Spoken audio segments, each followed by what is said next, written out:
আমার 26 পয়সার মালিকও থাকবো না। এখন আমি যে 2000 পেয়ে দিয়ে দাও।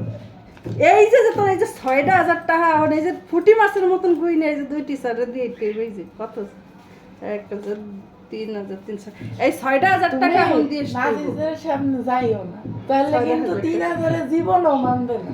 চিন্তা করো প্রতি মাসে 6,000 টাকা নিয়ে যাবে প্রাইভেটে, আরো তো রিক্সা ভাড়া আছে 6,000 12,000 টাকা।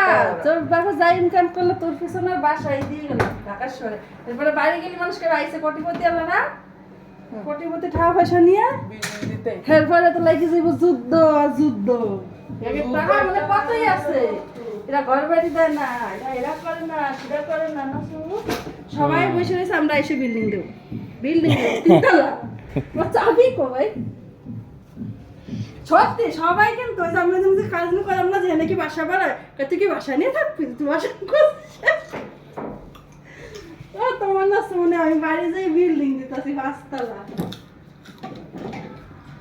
জীবনে কিছু করে না দেবো জায়গায় পয়সা নয়, তারপর ছোট মোটো একটা বিল্ডিং তো অনলাইন দিতে দিলে দেবই, যত কষ্ট করি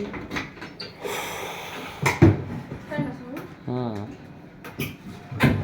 দরকার দোতলা, আমার নিচতলা কোনো সময় লাগে, নিচতলা এমনি থাকতে পারে, উপরে দোতলা করি, নিচতলা আমার টার্গেট গ্যারেজ বানাবো, কিন্তু আমি দোতলা মনের মতন একটা বাড়ি করবো, জীবনে করি কিছু না, ভবিষ্যতে বাইসে থাকি।